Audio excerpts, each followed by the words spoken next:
예수님의 제자들은 세례를 받았을까요? 성경은 사도 베드로를 비롯한 예수님의 제자들이 세례를 받았다고 분명하게 말하고 있지는 않습니다.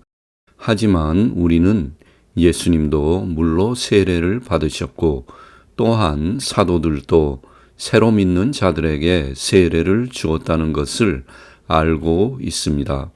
그러므로 우리는 논리적으로 아마도 예수님이 제자들에게 세례를 주셨을 것이다 라고 짐작할 수 있습니다. 하지만 이것은 추측일 뿐인데요. 성경이 구체적으로 그와 같은 언급을 하고 있지 않기 때문입니다. 그러면 성경은 왜 이에 대해 기록하지 않았을까요? 혹시 제자들이 세례를 받지 않은 것은 아닐까요? 성경을 전체적으로 보았을 때 저는 제자들도 세례를 받았으며 아마도 세례자 요한으로부터 세례를 받았을 것으로 생각됩니다. 사실 제자들이 누구에게 세례를 받았는가 하는 것이 그 자체로는 그다지 중요한 이슈는 아닐 것입니다. 하지만 이 문제에 대해서 생각해 봄으로써 우리는 세례를 통한 예수님의 전반적인 계획을 알 수 있기 때문에 예수님을 이해하는 데 큰 도움이 됩니다. 예수님이 공생애를 시작하시기 전에 이미 세례자 요한은 회개를 전파하며 요르단강에서 세례를 주고 있었습니다. 그리고 많은 사람들이 세례자 요한으로부터 세례를 받았습니다. 마테오복음 3장 5절 6절. 그때에 예루살렘과 온 유다와 요르단 북은 모든 지방이 그에게 나아가 자기 죄를 고백하며 요르단 강에서 그에게 세례를 받았다. 세례자 요한의 역할은 예수님의 길을 평탄하게 하는 일이었습니다. 즉 예수님께서 천국 복음을 전파하면 사람들이 말씀을 받아들일 수 있도록 사람들의 마음을 준비하는 것이었습니다. 예수님의 말씀의 씨앗이 떨어지면 즉시 싹이 트고 자라게 하기 위해 준비하는 것이 그의 임무였습니다. 그러므로 세례자 요한은 열심으로 일했고 많은 사람들이 회개하고 그에게 세례를 받음으로써 메시아를 받아들일 준비를 했는데 이 선한 사람들 중에 예수님의 제자들도 있었을 것입니다. 그러므로 예수님의 제자들은 예수님을 즉시 메시아로 알아볼 수 있었고 쉽게 예수님을 따랐을 것입니다. 사실 예수님의 제자들뿐만이 아니고 예수님도 세례자 요한으로부터 세례를 받았습니다. 그런데 예수님이 세례를 받을 때에는 아주 특별한 사건이 일어났는데 바로 예수님에게 성령이 강림했습니다. 마태복음 3장 16절. 예수님께서는 세례를 받으시고 곧 물에서 올라오셨다. 그때 하늘이 열리고 하느님의 영이 비둘기처럼 그분 위로 내려오시는 것을 보셨다. 이렇게 세례를 받으신 예수님은 곧 제자들을 택하시고 복음을 전파하시며 많은 사람들에게 요르단강에서 세례를 베푸는데 성경에는 조금 예사롭지 않은 특이한 말이 기록되어 있습니다. 요한복음 4장 2절. 사실은 예수님께서 친히 세례를 주신 것이 아니라 제자들이 준 것이다.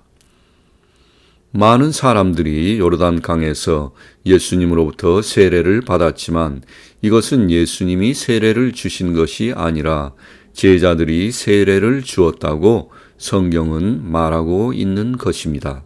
즉, 예수님은 사람들에게 세례를 주지 않았다고 기록하고 있습니다.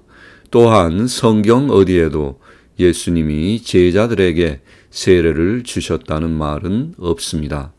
예수님은 왜 사람들에게 세례를 주지 않았을까요? 예수님은 승천하시기 전에 제자들이 이해하지 못하는 신비로운 말씀을 하십니다. 사도행전 1장 5절.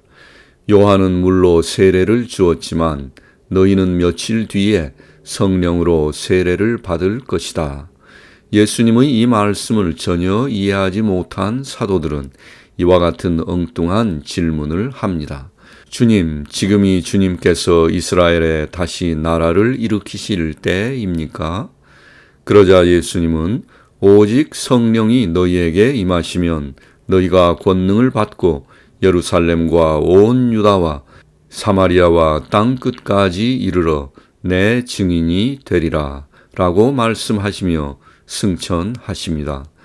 그리고 제자들은 성모님을 중심으로 모여 성령 강림을 위해 열심히 한 마음으로 기도합니다. 사도행전 1장 14절.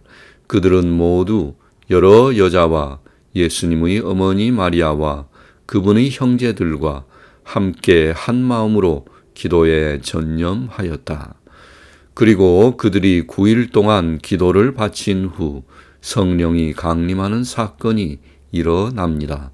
사도행전 2장 1절에서 4절.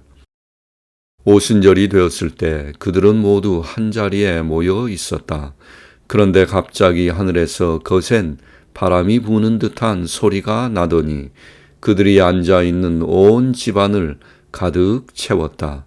그리고 불꽃 모양의 혀들이 나타나 갈라지면서 각 사람 위에 내려 앉았다. 그러자 그들은 모두 성령으로 가득 차 성령께서 표현의 능력을 주시는 대로 다른 언어들로 말하기 시작하였다. 따라서 오순절의 성령 강림 사건은 사도행전 1장 5절에 기록된 요한은 물로 세례를 주었지만 너희는 며칠 뒤에 성령으로 세례를 받을 것이다 라고 말씀하신 예수님의 약속이 이루어진 것입니다. 즉 이날 오순절의 성령 강림 사건은 예수님이 베푸신 성령 세례였던 것입니다. 그러므로 성경의 앞뒤 맥락을 살펴 종합해 보면 제자들은 예수님의 미스테리한 계획에 따라 세례자 요한에게서 물로 세례를 받고 예수님으로부터는 성령으로 세례를 받은 것입니다. 그러면 예수님은 왜 제자들에게 성령으로 세례를 주기 원하셨을까요? 사도행전 1장 8절. 그러나 성령이 너희에게 임하시면 너희가 권능을 받고 예루살렘과 온 유다와 사마리아와 땅 끝까지 이르러 내 증인이 되리라. 그렇습니다. 물 세례는 개인의 구원을 위한 것이지만 성령 세례는 능력을 부어주어 복음을 전파하기 위한 것입니다.